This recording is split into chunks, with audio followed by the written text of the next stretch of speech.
Je suis honorée aujourd'hui de m'adresser à vous dans le cadre de la Journée mondiale contre la maltraitance des aînés. Je suis Isabelle Tremblay, je suis coordonnatrice spécialisée en matière de lutte à la maltraitance et à la promotion de la bientraitance.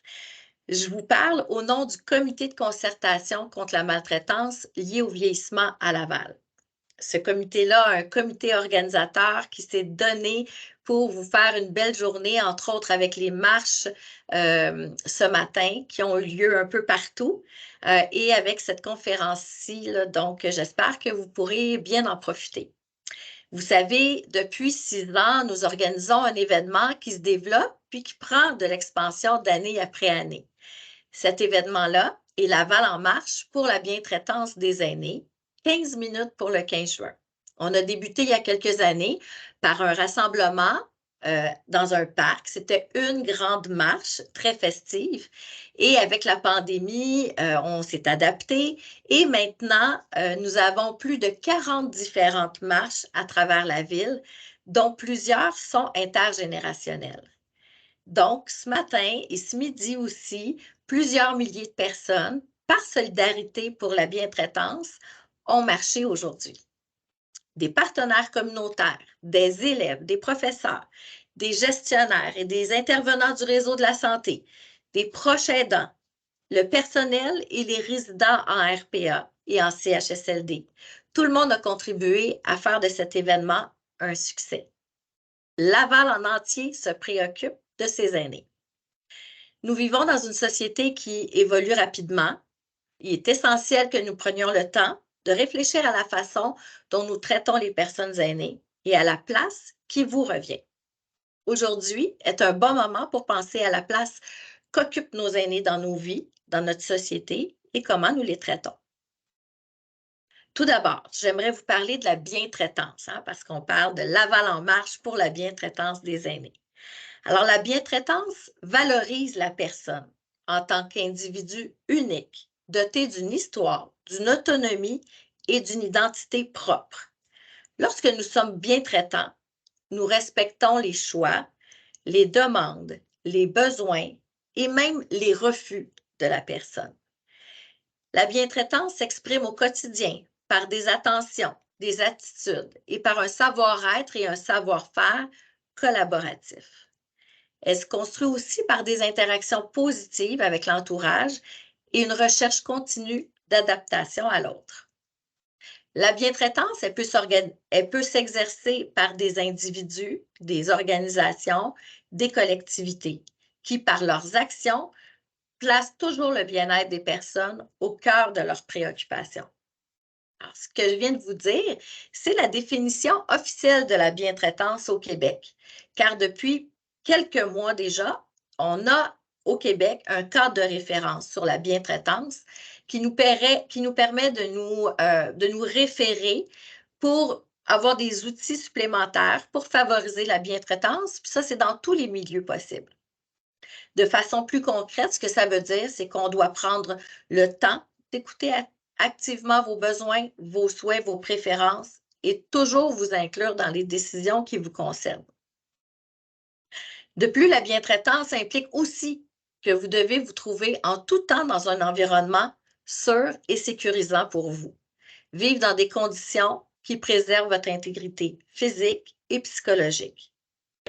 Parallèlement à tout ça, parallèlement à la bientraitance, on se doit aussi comme société d'être vigilant quant aux indices de maltraitance. Cette maltraitance peut être sournoise. Ça peut aller de la violation de vos droits, vous faire faire quelque chose que vous ne souhaitez pas, vivre de l'intimidation ou des menaces par votre entourage, ou de la manipulation, entre autres, pour obtenir de l'argent. Il faut aussi être au courant que ça existe, la maltraitance, pour pouvoir la repérer et aller aussi chercher de l'aide. Sachez qu'à chaque jour à Laval, il y a 15 aînés qui sont victimes de maltraitance. Actuellement, à Laval, il y a 85 000 aînés. Mais dans 20 ans, les personnes de 75 ans et plus vont avoir doublé.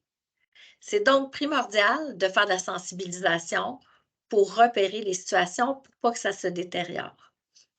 Évidemment, il y a des ressources pour venir en aide, pour écouter, conseiller, aider. Entre autres, à Laval, on a l'organisme DIRA, que vous pouvez avoir les informations sur Internet, et aussi la ligne Aide maltraitance adulte aîné, qui est la ligne LAMA, qui est là aussi pour vous écouter, vous soutenir, autant vous que vos proches, que les intervenants professionnels. La promotion de la bientraitance et la lutte à la maltraitance, ça implique la collaboration de tous les acteurs de la société. Le gouvernement, les établissements de santé, les gestionnaires de RPA, les familles, les bénévoles doivent tous travailler ensemble pour combattre les stéréotypes négatifs et l'agisme. Vous savez, l'agisme, c'est une forme de maltraitance. Donc, l'agisme, c'est la discrimination basée sur l'âge. La bientraitance requiert une approche collective et globale, mettant aussi l'accent sur la prévention et la promotion de la santé des aînés. C'est essentiel d'encourager des modes de vie sains, de favoriser l'activité physique, une alimentation équilibrée et de veiller à ce que vous ayez tous les outils requis pour faire les meilleurs choix pour votre qualité de vie et votre bien-être. Avoir accès à de l'information, des services de soutien adaptés à vos besoins spécifiques, c'est contributif à votre qualité de vie.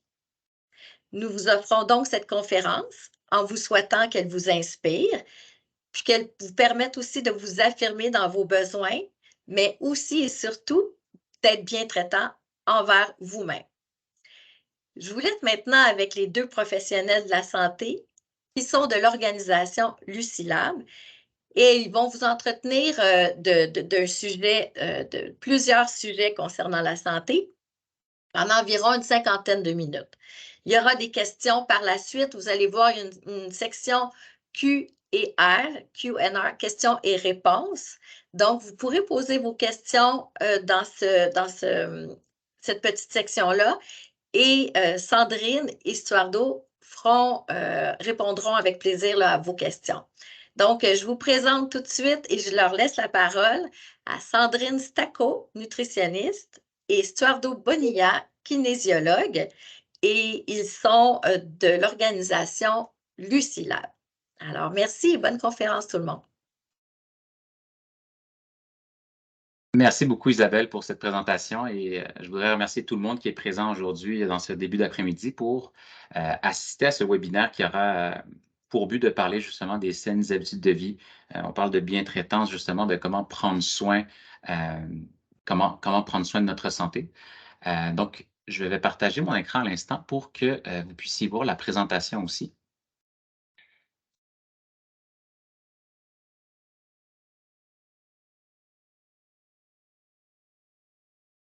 Donc, le thème de la présentation aujourd'hui est les saines habitudes de vie au service du cerveau.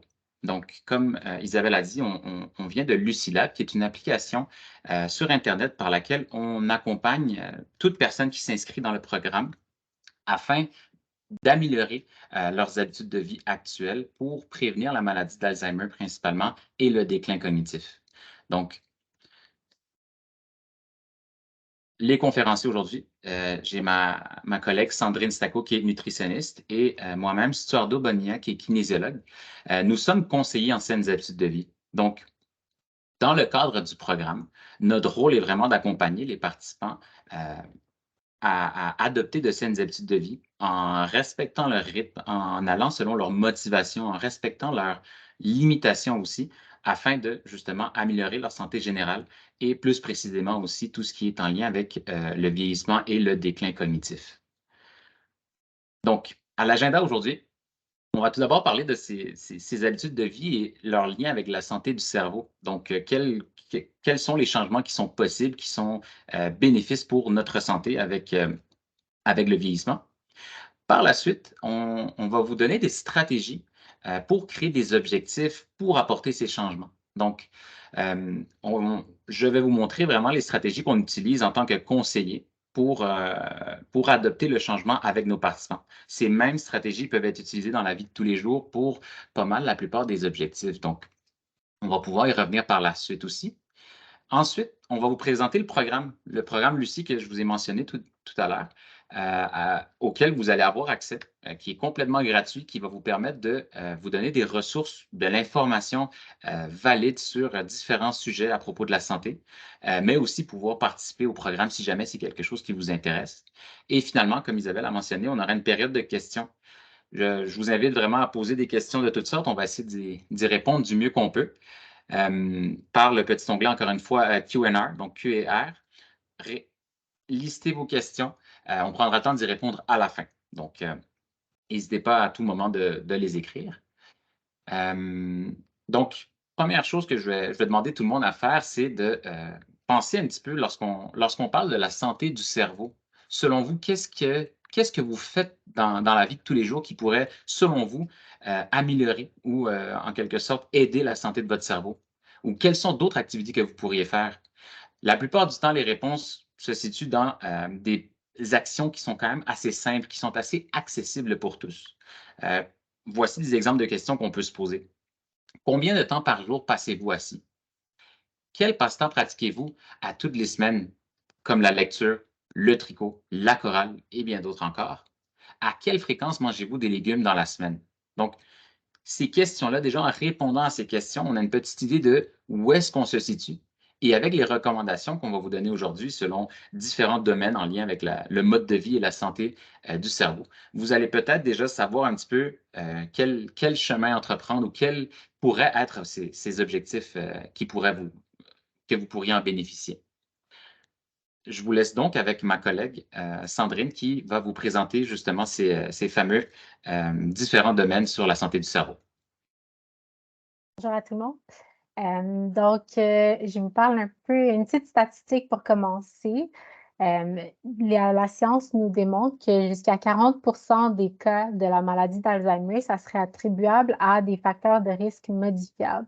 Ce que ça veut dire, ça, c'est que plusieurs cas seraient possiblement évitables juste en changeant certaines habitudes de vie. Donc, chez Lucie, on se concentre sur 3 domaines spécifiques. Donc, vous les voyez à l'écran. Il y a l'activité physique, la saine alimentation et la stimulation intellectuelle. Donc, tout ça, c'est dans l'optique de réduire les risques de développer la maladie d'Alzheimer. Alors, dans les prochaines diapositives, je vais vous parler de ces 3 domaines et justement pour que ça se clarifie un peu qu'est-ce qu'on peut faire pour aider à la santé du cerveau. Alors, la diapositive que vous voyez ici, c'est notre pyramide de Lucie pour l'activité physique. Alors, il y a plusieurs éléments à noter sur cette pyramide. Première chose, vous pouvez voir que chaque petite icône démontre des exemples d'activités physiques qu'on peut faire. Donc, il y en a beaucoup, il y en a plusieurs. Des fois, on a tendance à penser que ça se résume à courir ou à lever des poids au gym. Et malgré que c'est des belles activités, il y a beaucoup d'autres choses qu'on peut faire aussi pour bouger quotidiennement. Donc, en plus d'avoir différents types d'activités, il y a différents types d'intensité aussi que vous pouvez voir sur le côté de la pyramide. Donc, on a des activités de faible intensité comme le jardinage ou faire un gros ménage dans la maison, par exemple. On a des activités d'intensité moyenne comme la natation ou bien faire de la danse. On a des activités d'intensité plus élevée comme les sports de combat ou comme l'escalade. Peu importe l'intensité qu'on sélectionne, c'est sûr que juste de bouger, ça va toujours être bénéfique pour la santé du cerveau et la santé en général. La recommandation globale, vous pouvez la trouver au bas de la pyramide et c'est en fait de faire environ 150 minutes d'activité physique d'intensité moyenne à élevée. Ça peut paraître un peu flou, 150 minutes, mais dans le fond, l'important, c'est juste de bouger vraiment quotidiennement puis régulièrement. Et ça peut se faire en bloc de 10 minutes ou plus. Donc, c'est pas obligé d'être des grosses séances de 1 heure seulement. Juste de trouver plusieurs 10 minutes dans la journée, tous les jours, ça peut s'accumuler puis nous faire atteindre le 150 minutes et plus dans la semaine. Donc, par exemple, un 10 minutes de marche le matin, un 10 minutes de danse l'après-midi, un 10 minutes de yoga par la suite.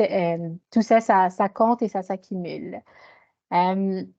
En plus de ça, c'est sûr que c'est important de choisir des activités qu'on trouve plaisantes. On veut trouver des activités qu'on va pouvoir continuer à faire régulièrement pendant les années à suivre. Donc, c'est sûr que c'est plus facile quand on choisit quelque chose qu'on aime bien faire.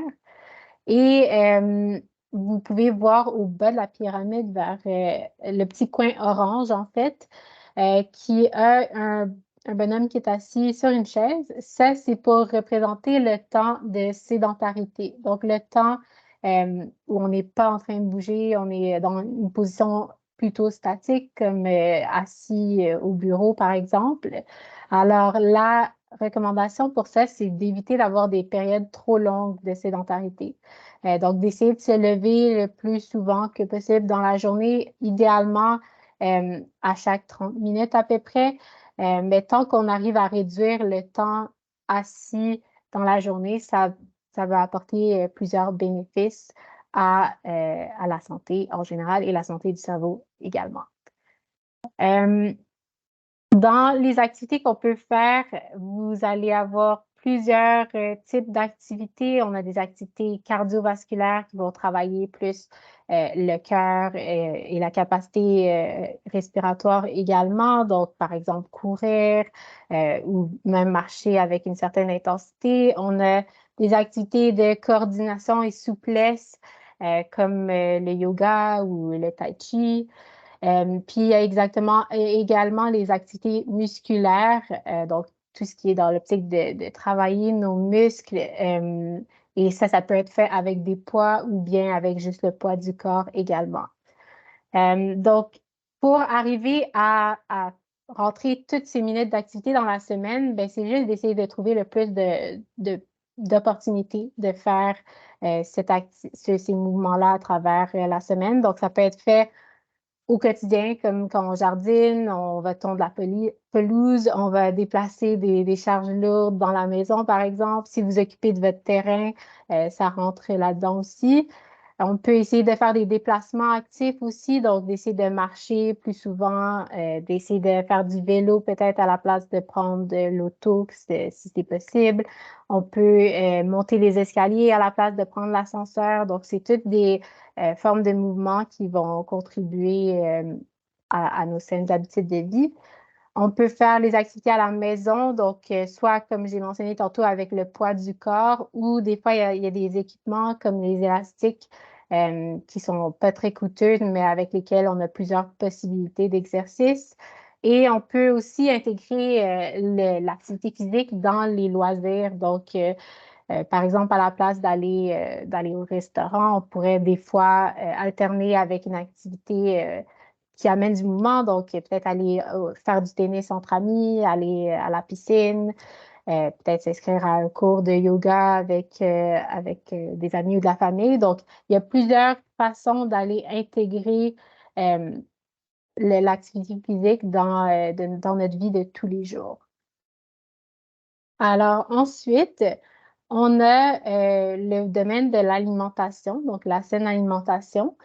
À l'écran, vous voyez notre haute pyramide, donc la pyramide de la saine alimentation.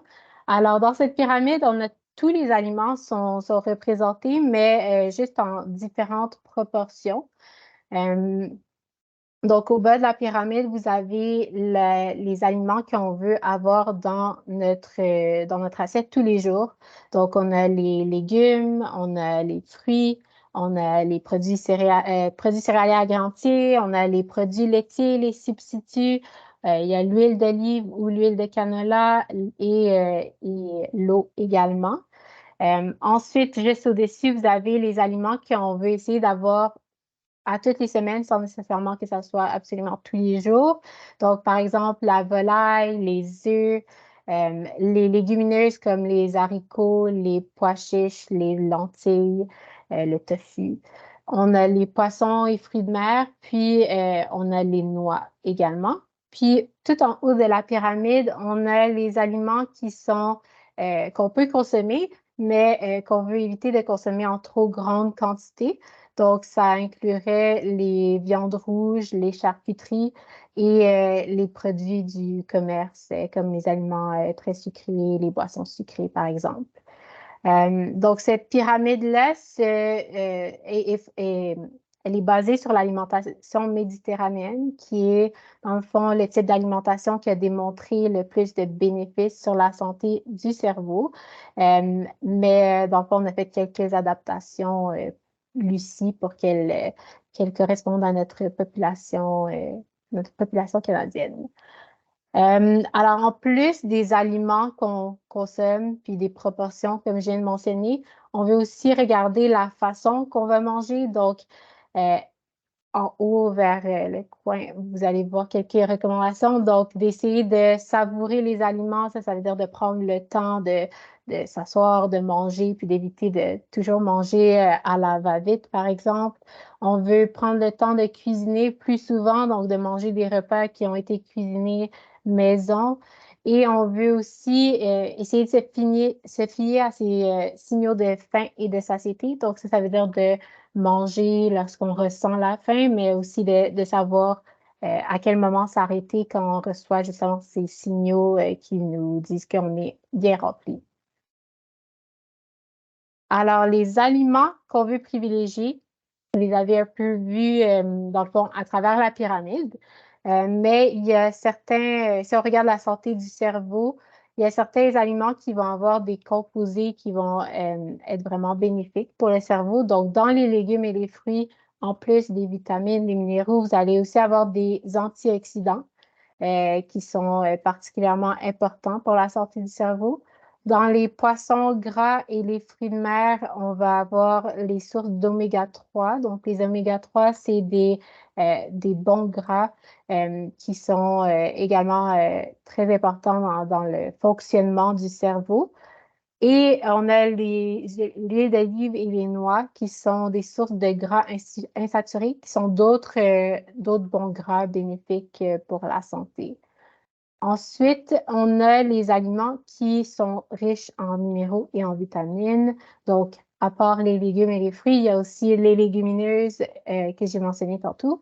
Il y a les aliments à grains entiers, les produits laitiers qui sont faibles en gras et la volaille. Finalement, si on pense au petit bout de la pyramide de tantôt, les aliments qui sont à limiter, bien, ça va être les aliments qui contiennent beaucoup de gras saturés. Les gras saturés, c'est des gras qui sont néfastes pour la santé quand ils sont mangés en haute quantité parce qu'ils peuvent s'accumuler dans nos artères et là, venir causer plusieurs problématiques de santé. Sinon, on a aussi tout ce qui est très riche en sel ou très riche en sucre. C'est à limiter, ça ne veut pas dire qu'on ne peut pas en manger de temps en temps, mais idéalement, ça ne serait pas très fréquent dans notre quotidien. La prochaine et le troisième domaine, en fait, qu'on aborde à Lucie, c'est la stimulation intellectuelle. Alors, la stimulation intellectuelle, ça inclut beaucoup d'activités. Je vais vous montrer quelques exemples tantôt. Mais dans le fond, à travers toutes ces activités-là, la recommandation, c'est d'essayer d'avoir une diversité d'activités. Donc, d'essayer de faire plusieurs activités différentes, environ 7 à 8, qu'on va répéter 3 à 4 fois par semaine chacune. Donc, ça veut dire une trentaine d'activités dans la semaine. Puis, contrairement à l'activité physique, il n'y a pas un nombre de minutes précis. C'est plus d'essayer de trouver quel nombre de minutes on peut intégrer de façon réaliste dans son quotidien. Puis, comme j'ai mentionné, d'essayer de varier et de faire des activités qui nous posent un certain défi, donc qui vont faire travailler le cerveau et nous forcer à sortir de notre zone de confort. Donc, dans ces activités, on les sépare en 4 catégories. Donc, on a les activités éducatives, ça peut inclure la lecture, que ce soit les journaux, les livres, peu importe. Ça va inclure l'apprentissage de nouvelles langues, ça va inclure la participation à des cours ou écouter des conférences, des documentaires. Donc, comme aujourd'hui, la conférence que vous êtes en train de regarder, c'est une activité qui va contribuer à votre stimulation intellectuelle. Sinon, utiliser des nouvelles technologies de l'information. Par exemple, si vous apprenez à utiliser un nouveau logiciel, ça irait dans cette catégorie. Ensuite, on a les activités créatives, donc tout ce qui est relié un peu aux arts, jouer de la musique, chanter, faire du bricolage, de l'ébénisterie, faire des arts visuels comme la peinture, le dessin. Les projets d'écriture, comme si vous décidez de partir votre autobiographie ou si vous décidez de créer un livre de recettes, ça rentrerait aussi dans les activités créatives. Ensuite, on a la catégorie des jeux et entraînement cérébral. Donc ça inclut la méditation, les jeux de société, les jeux individuels. Il y a plusieurs exercices et jeux cérébraux comme faire des sudoku, des mots croisés. Il y a des applications qui existent sur le téléphone également pour stimuler le cerveau.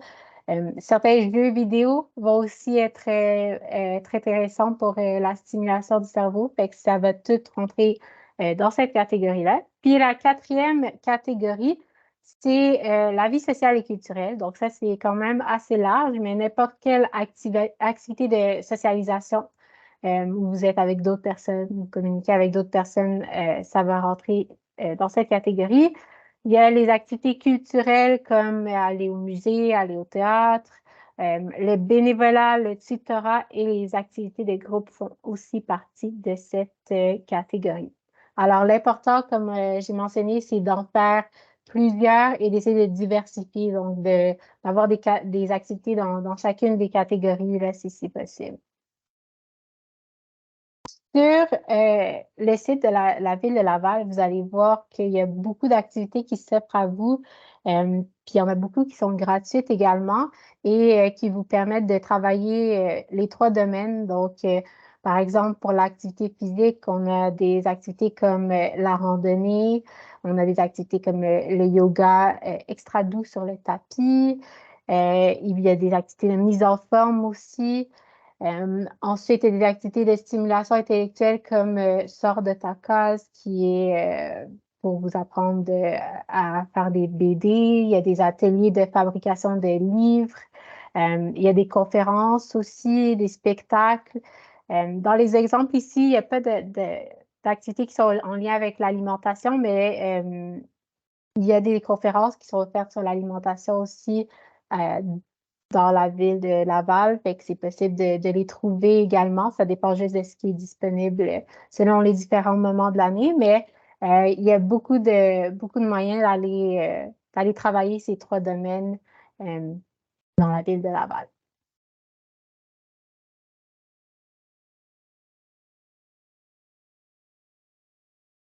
Parfait, merci Sandrine. Donc, ce que vous venez de recevoir comme information, c'est nos recommandations dans les trois grands domaines sur lesquels on se concentre, qui sont l'activité physique, la saine alimentation et la stimulation intellectuelle.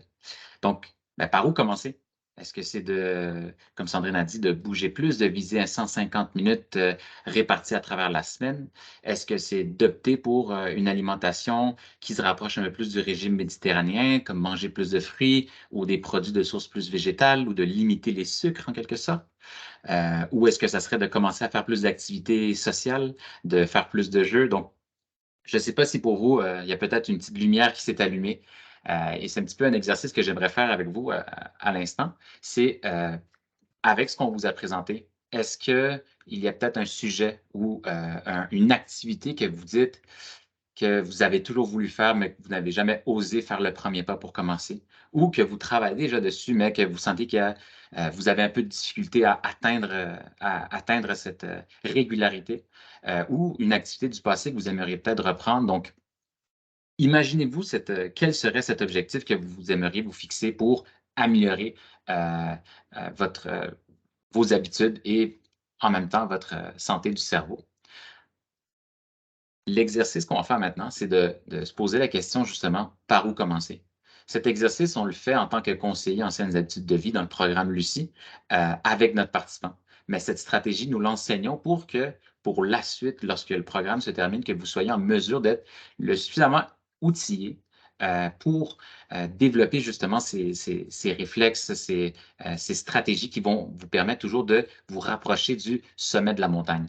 Le sommet de la montagne ici sont les saines habitudes de vie, sont votre idée de la santé en quelque sorte. OK? Quand on crée un objectif, c'est toujours bien de vouloir viser ce sommet de montagne, mais comme on voit dans l'image que je vous présente, il y a plusieurs étapes avant d'y arriver. Donc, c'est de savoir quelle est cette première étape qu'on va faire ensemble. OK? Cette étape, est-ce qu'elle va être différente d'une personne à une autre? Donc, c'est très personnalisé. Le même parcours pour la même montagne va être différent d'une personne à l'autre. Donc, des questions simples à se poser avant de commencer ce beau processus d'escalader notre montagne d'objectifs. D'abord, commence avec les questions suivantes. Mes motivations.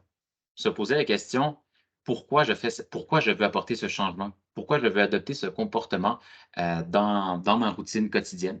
Donc, quelle est cette vue du sommet? Si vous arrivez en haut de la montagne, qu'est-ce que ça va vous rapporter? Donc, quels seraient les avantages à bouger plus, à mieux manger, à faire plus d'activités sociales? Ensuite de ça, c'est de comprendre votre situation actuelle, votre point de départ. Le personnage ici sur la montagne, est-ce qu'il est en bas de la montagne? Est-ce qu'on voit juste une image rapprochée, mais il est à la moitié de la montagne? Est-ce qu'il est proche du sommet de la montagne? Chaque personne part d'un point différent, mais il est important de comprendre quel est notre point de départ.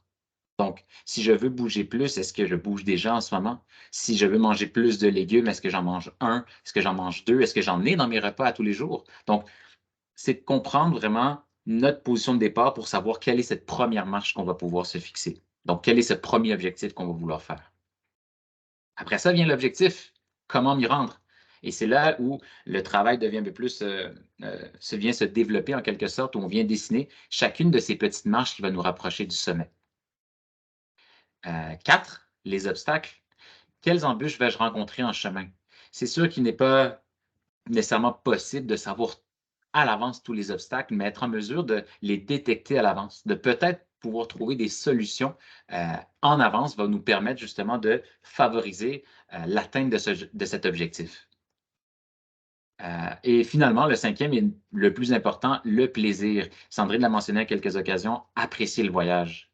Parce que si on espère bouger plus et que et pour avoir une meilleure santé, mais que pour s'y rendre, on trouve ça très pénible, ça va être difficile de maintenir cette habitude sur du long terme. Et quelque chose qu'on essaie avec Lucie, c'est quand on développe des habitudes, c'est pour que ça soit que ça soit durable en quelque sorte. Donc, pas un objectif ou une nouvelle habitude qu'on va adopter pour 1, 2, 3 mois, mais comment développer des stratégies pour que ce nouveau comportement soit solide et soit ancré dans nos habitudes. Si on va un peu plus en détail pour chacun de ces points. Donc, d'abord, les motivations. Les questions qu'on se pose, pourquoi est-ce important pour moi d'apporter ces changements dans ma vie? Quelles seront les retombées positives de ces changements sur ma santé? À quoi pourrait ressembler ma vie dans les 5, 10, 15 prochaines années si je mets en place ces changements? Donc, pensez à cette idée, à cet objectif du début que je vous ai dit, de vous imaginer vouloir améliorer ou vouloir peut-être explorer. C'est les premières questions qu'on se pose vraiment. Pourquoi on le fait? Ensuite de ça, encore une fois, la situation actuelle. Quels sont mes points forts et ceux améliorés? Donc, connaître ses forces et ses faiblesses. Suis-je déjà assez actif au quotidien? Est-ce que mon alimentation est saine et équilibrée? Quelles sont les activités que je fais pour stimuler mon cerveau? Donc, savoir un petit peu quel est notre bagage, notre expérience dans ce domaine. Parmi les points améliorés, lesquels seraient les plus prioritaires? Je dirais même les plus faciles aussi. Il n'y a rien de mal à commencer avec ce qui est plus facile, ce qui est le plus accessible. Ça crée un effet de momentum pour justement augmenter notre motivation et ainsi pouvoir justement améliorer et maintenir ces nouvelles habitudes. L'objectif, de quelle manière vais-je m'y prendre pour modifier mes habitudes? Concrètement, qu'est-ce que j'aspire à atteindre? En fonction de ma situation actuelle, est-ce que cet objectif me paraît atteignable? En d'autres mots, on se pose les questions suivantes pour avoir un objectif SMART. Je ne sais pas si tout le monde ici a déjà entendu ce terme-là. Ce terme est utilisé dans plusieurs domaines pour définir un objectif qui soit le plus détaillé possible. Donc, un objectif qui soit spécifique, en d'autres mots, qui soit personnalisé pour vous. Donc, vraiment, comme j'ai dit, pour le même objectif, la façon d'y parvenir sera différente d'une personne à l'autre. Qu'il puisse être mesurable. Donc, que vous puissiez dire à quelle fréquence vous aimeriez le faire, pendant combien de temps vous aimeriez le faire. Cet objectif doit être atteignable.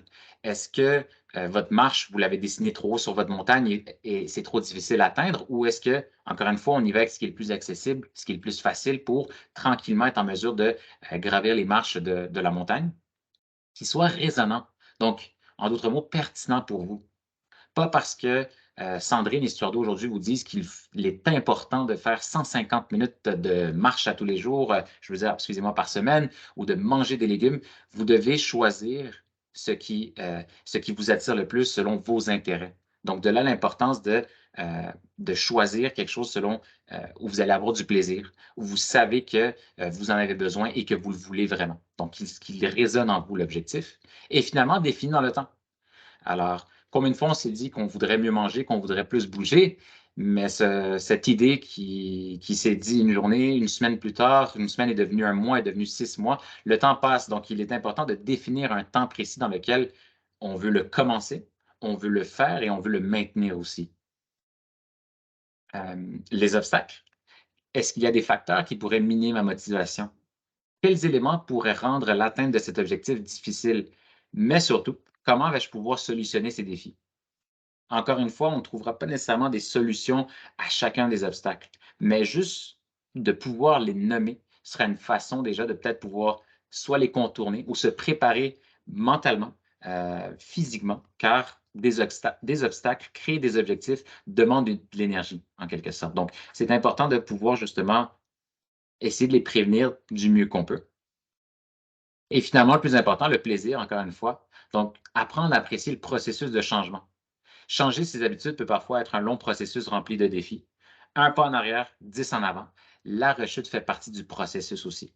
Un peu comme lorsque je mentionnais qu'il faut définir le temps.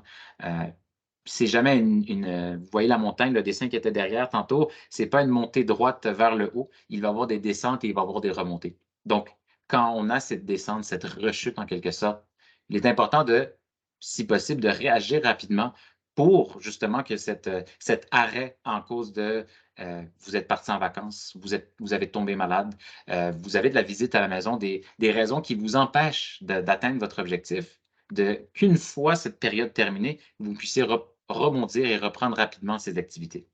Parce qu'on sait que ça demande beaucoup d'énergie physique, mentale, émotionnelle à apporter des changements dans nos habitudes de vie. Beaucoup de travail que, en l'arrêtant, c'est difficile de le reprendre. Donc, plus tôt on est capable de le reprendre, plus facile sera le processus à nouveau. En pratique, ça donne quoi? Je vous ai mentionné, par exemple, tantôt, je souhaite bouger davantage. Je pense que c'est une phrase que, pour beaucoup, on se l'est déjà dit et répété plusieurs fois sans nécessairement apporter des changements. Avec les stratégies que je vous ai données, à l'aide aussi un conseiller, ce qu'on travaille à faire dans le programme Lucie, c'est de transformer cette idée de base, plutôt vers un objectif qui soit un peu plus smart, comme on appelle smart. Donc, je souhaite bouger davantage pourrait devenir, à chaque semaine, j'irai marcher à 3 occasions pour une durée de 30 minutes. Si la météo ne le permet pas, j'utiliserai mon vélo stationnaire pour une durée équivalente. Donc, à chaque semaine, on parle déjà de la fréquence à laquelle on veut le faire. Aller marcher, donc marcher l'activité, à 3 occasions pour une durée de 30 minutes. Donc, on a la durée aussi. Donc, un objectif qui devient de plus en plus précis parce qu'on veut le répéter. On veut le faire 3 fois dans notre semaine et on a la durée du temps qu'on veut le faire. On a un obstacle, la météo, un peu comme aujourd'hui, je vois le ciel qui devient de plus en plus sombre. Qu'est-ce qui se passe s'il y a la météo qui pleut fort, qu'il neige, qu'il y a des risques on peut tomber parce que c'est glissant dehors, par exemple, l'hiver. Donc, pour cette personne, utiliser son vélo stationnaire pour une durée équivalente. Donc, un deuxième objectif aussi précis qui nous permet justement de réagir rapidement. Donc, c'est des stratégies qu'on utilise pour s'assurer justement que de semaine en semaine, vous soyez en mesure de maintenir ces changements, ces acquis que vous voulez inclure dans vos habitudes journalières, vos habitudes de vie aussi. Okay? Cet objectif qu'on voit ici aussi est très personnalisé pour une personne. La réalité de tout le monde est différente, comme j'ai dit tantôt. Donc, pour certains, ça serait une autre activité. Pour d'autres, la solution sera différente aussi. Donc, c'est très important de se poser ces questions et vraiment faire le travail avec soi-même quand vient le temps de choisir justement l'activité, les paramètres de durée, de fréquence et aussi les solutions à nos obstacles.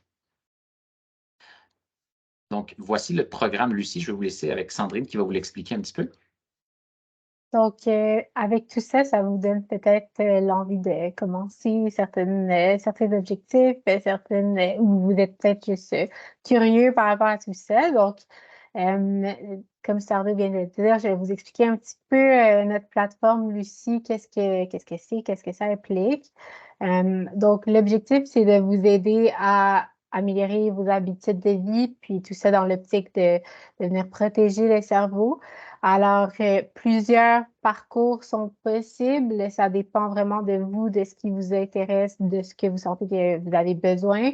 Donc, par exemple, avec le petit Pac-Man, on pourrait voir un parcours possible. Donc, d'aller trouver de l'information sur le site, sur l'application pour la santé du cerveau, sur les saines habitudes de vie. On pourrait aller faire notre bilan. On pourrait avoir le soutien d'un conseiller ou d'une conseillère si on le désire. Puis avec le conseiller ou la conseillère, on pourrait aller créer ses objectifs personnalisés. Ça dépend vraiment de vous à savoir qu'est-ce que vous voulez aller chercher. Mais je vais vous détailler un petit peu plus qu'est-ce que ça implique chacun de ces petits icônes que vous voyez ici. Comme j'ai dit, ça dépend par quoi vous voulez commencer. Je rappelle que l'accès à l'application est entièrement gratuit. Donc, on a la bibliothèque qui est disponible sur l'application. Donc, quand vous inscrivez, vous avez l'accès à beaucoup, beaucoup de contenu qui a été créé par des experts et qui porte sur nos 3 domaines, donc l'activité physique, la saine alimentation et la stimulation intellectuelle. Mais en plus de ça, on a aussi du contenu sur la santé du cerveau et sur le changement des habitudes de vie. Donc, si vous cherchez de l'information, des trucs, tout ça, vous pourriez le trouver à travers la bibliothèque. Ensuite, on a aussi la possibilité de faire son bilan.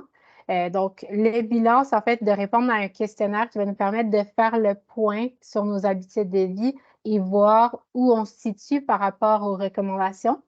Comme ça, on peut regarder un petit peu tout ça, voir qu'est-ce qu'on fait déjà de bien et voir aussi qu'est-ce qu'on pourrait changer pour améliorer nos habitudes de vie. Après ça, à partir du questionnaire, on peut décider de vouloir peut-être obtenir un peu plus de soutien pour passer à l'action, pour être plus motivé. Donc, vous aurez la possibilité d'être jumelé avec un conseiller ou une conseillère en saines habitudes de vie. Et ça consiste en des appels vidéo, donc des rencontres hebdomadaires sur une durée de 12 semaines. Puis avec le conseiller ou la conseillère, vous pourrez regarder c'est quoi les choses qui vous motivent dans la démarche. Vous pourrez voir aussi c'est quoi les stratégies ou les obstacles qui pourraient subvenir. Et à travers tout ça, recevoir des conseils personnalisés pour rester motivé puis arriver à atteindre vos objectifs. Par la suite, avec le conseiller ou la conseillère, bien, vous allez pouvoir créer un plan d'action, vous mettre des objectifs, voir votre évolution aussi à travers le temps, ajuster le tout dépendamment s'il y a des ajustements à faire, si c'était peut-être trop difficile, si ça va bien, prendre des objectifs un peu plus élevés, par exemple. Donc, tout ça, ça se fait à l'aide du conseiller ou de la conseillère si c'est quelque chose qui vous intéresse. Donc, à travers tout ça, c'est toutes les choses qui sont offertes par l'application Lucie, mais c'est à vous de décider quels éléments là-dedans vous intéressent. Donc, à qui s'adresse ce programme de prévention? Aux adultes et aux aînés. Dans le fond, un des critères, c'est d'avoir plus que 18 ans. Mais notre contenu est beaucoup axé justement avec une population plus âgée d'environ 45 ans et plus, qui n'ait aucun trouble cognitif, qui souhaite manger mieux, bouger plus et faire plus d'activités de stimulation intellectuelle. Donc, que vous ayez le goût d'apporter des changements. Et bien, il faut bien sûr avoir accès à un téléphone intelligent, une tablette ou un ordinateur, ainsi qu'à une connexion Internet. Donc, je vous rappelle, ce programme est entièrement gratuit, que ça soit juste de créer votre compte. En créant votre compte qui demande votre courriel et un mot de passe, vous avez accès déjà à la bibliothèque. Donc, la bibliothèque qu'on vous a présentée avec nos 5 grands domaines. Par la suite, si c'est quelque chose qui vous intéresse, vous pouvez compléter le questionnaire. Et si par la suite encore, vous voulez poursuivre davantage, vous pouvez participer au programme. Donc, vous allez vraiment à votre rythme et vous décidez toujours. Donc, en vous inscrivant, il n'y aura pas de coût caché ou quoi que ce soit juste pour être curieux et aller voir c'est quoi Lucie, ou vouloir utiliser l'information de la bibliothèque pour, avec les stratégies qu'on vous a données aujourd'hui, essayer d'apporter des changements, ou si vous dites j'embarque, je veux faire le programme au complet, tout est gratuit. Je le répète parce que c'est une question qu'on nous pose souvent. Tout est complètement gratuit avec ce programme-là et c'est vous qui en sortez gagnant puisque vous avez en quelque sorte un programme clé en main qui va vous accompagner dans l'adoption d'une vie meilleure avec des habitudes qui sont en lien avec la santé du cerveau et votre santé générale aussi. Pour s'inscrire, pour créer votre compte, vous avez 2 options. Pour ceux qui s'y connaissent, vous pouvez scanner le code QR qui est ici. Pour le faire, vous approchez votre téléphone avec en caméra photo, comme si vous allez prendre une photo, assez proche pour prendre le carré au complet. Et un petit lien va apparaître dans lequel vous allez pouvoir cliquer en jaune, qui va vous amener directement vers le site. Ou vous pouvez simplement aussi aller sur le site qui est ici, lucyapp.ca, Lucie sans E, donc LUCIAPP.ca. Et à partir de là, vous allez pouvoir être guidé. La page d'accueil ressemble un peu comme ce qu'on voit ici sur l'écran. Vous allez pouvoir justement participer au programme ou juste créer votre compte aussi. Donc, je vais laisser encore une petite seconde de plus, mais sinon, je vous remercie beaucoup à tous de l'écoute. Donc, s'il y a des questions, ce sera le moment.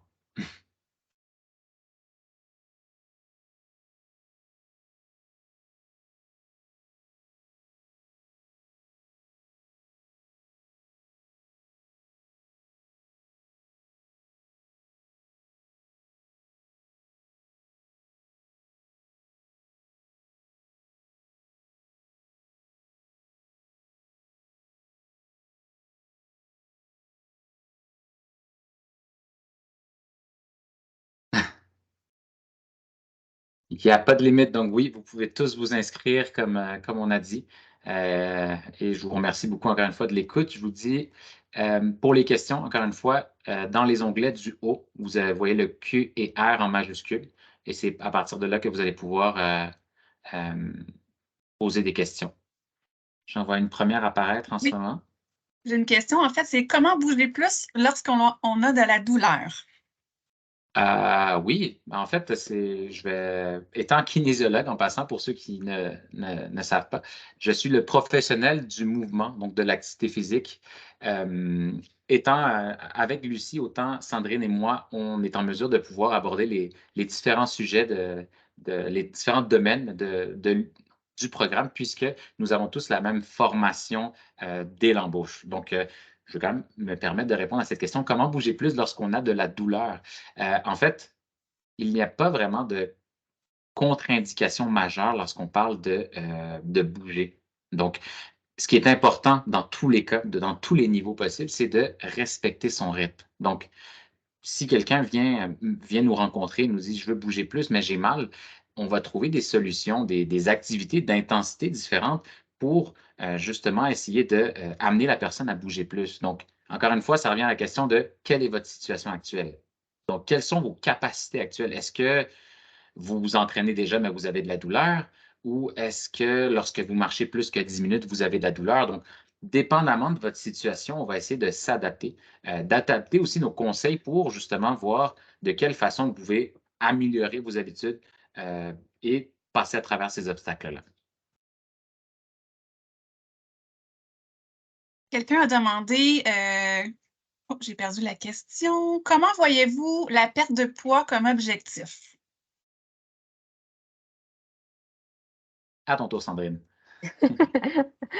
Dans le fond, chez Lucie, dans le programme, on ne fait pas comme un suivi du poids. On n'est pas un programme de perte de poids. L'objectif, l'objectif principal de l'ICI, c'est vraiment de réduire les risques de la maladie d'Alzheimer.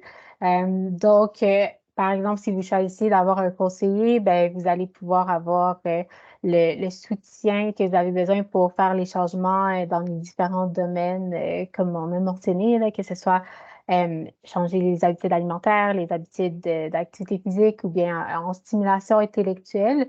Mais la perte de poids sera pas comme le focus qu'on aurait durant le programme.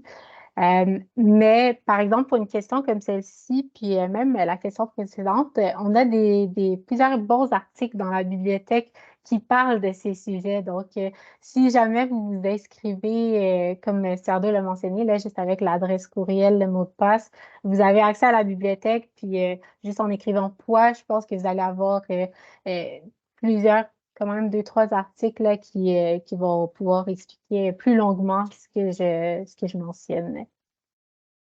Le Merci, contenu dans, Sandrine.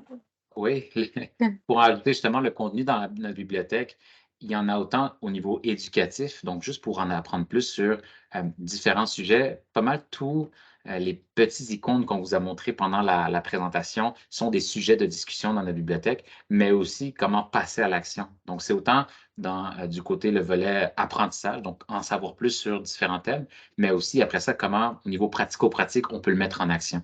Donc, si vous êtes curieux, encore une fois, en vous inscrivant, vous allez pouvoir avoir accès à tout ça.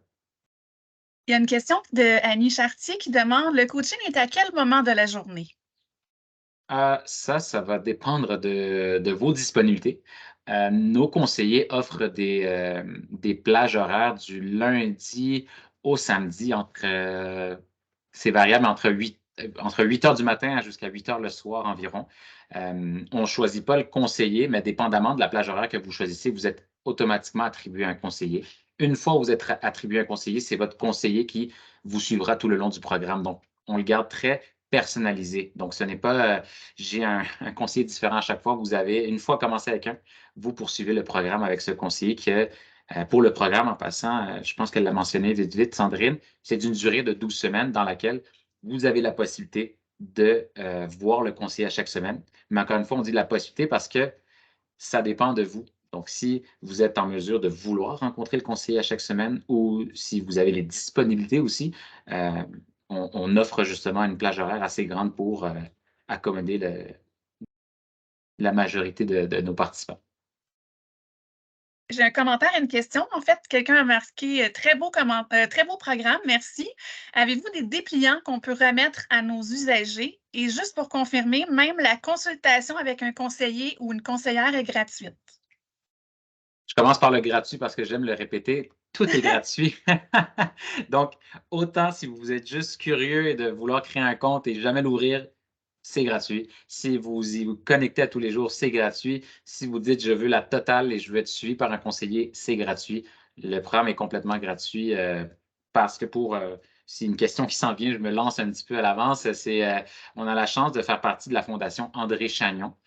Pour ceux qui connaissent, M. André Chagnon, qui est le fondateur de Vidéotron, a parti de la compagnie et l'a nommé Lucie suite au nom de sa femme qui est décédée par la maladie de l'Alzheimer. Donc, de là est venue la mission de vouloir prévenir, sensibiliser la population en lien avec la santé du cerveau. Donc, une grande partie de la subvention vient de la Fondation André Chagnon. Et sinon, on a aussi des subventions gouvernementales de Santé Canada, Santé Québec pour développer notre application et pouvoir justement offrir ce service qui est rendu pan-canadien maintenant. Donc, on offre le service un peu partout au Canada et éventuellement, si possible, agrandir encore plus nos horizons. Pour l'autre partie des dépliants, oui. Pour ce qui est des dépliants, c'est à m'informer. Je sais qu'on a des dépliants. Donc, peut-être nous laisser contact via le clavardage. Je vais les prendre en note et avec notre personne responsable du marketing, je vais pouvoir voir comment on peut envoyer justement des boîtes de dépliants et d'informations, de cartes et dépliants pour vos différents centres. Merci. Puis en fait, on a un commentaire hyper positif. Donc, wow, c'est merveilleux ce service. Donc, je voulais le partager avec vous. Oui, ben merci. Et Merci. ce l'est, je vais te laisser parler, Sandrine, mais étant conseiller qui travaille pour Lucie. Je trouve ça, c'est vraiment, c'est une belle mission. C'est une accessibilité incroyable que je trouve d'avoir accès autant juste à l'information, mais avoir un accès direct à des professionnels de la santé qui nous accompagnent on le sait tous, changer des habitudes de vie, c'est pas toujours facile, surtout quand on a une routine depuis longtemps. C'est difficile de changer, même si on sait que c'est mieux pour nous. Donc, c'est toujours intéressant de voir combien les gens sont intéressés à participer au programme et à améliorer leur qualité de vie. J'ai une autre question. Est-il possible de faire affaire avec vous si on a une maladie chronique et qu'on a une diète spéciale, mais qu'on a besoin de motivation? Tu vas, j'y vais. Je vais aller, puis tu complètes si jamais. Parfait. Mais oui, c'est possible. Donc, par exemple, je pense au diabète, où est-ce qu'il va y avoir certaines particularités en alimentation. C'est juste de garder en tête que même si votre conseiller ou conseillère est nutritionniste, comme moi, par exemple, dans le programme, on n'est pas là en tant que nutritionniste ou que kinésiologue spécifiquement, fait qu'on ne va pas pouvoir émettre un plan de traitement alimentaire. Donc, disons, je ne sais pas si c'était le diabète ici, là, mais on va dire dans le cas du diabète, on ne va pas faire un suivi spécifique de l'alimentation pour une personne qui vit avec le diabète. Toutefois, on peut quand même vous aider avec vos objectifs pour l'alimentation, puis pour le diabète, souvent, ça marche quand même les mêmes recommandations que celles qu'on a pour la santé du cerveau. Mais si vous cherchez à juste avoir un soutien pour les changements alimentaires, puis les changements en termes de vos habitudes de vie, à ce moment-là, c'est possible complètement là, de participer au programme. Est-ce qu'il y a quelque chose à ajouter, Sordo? Oui, ben d'abord, j'aime bien ton commentaire qui dit on n'a pas un chapeau de kinésiologue, de nutritionniste, de psychologue, par exemple, parmi notre équipe.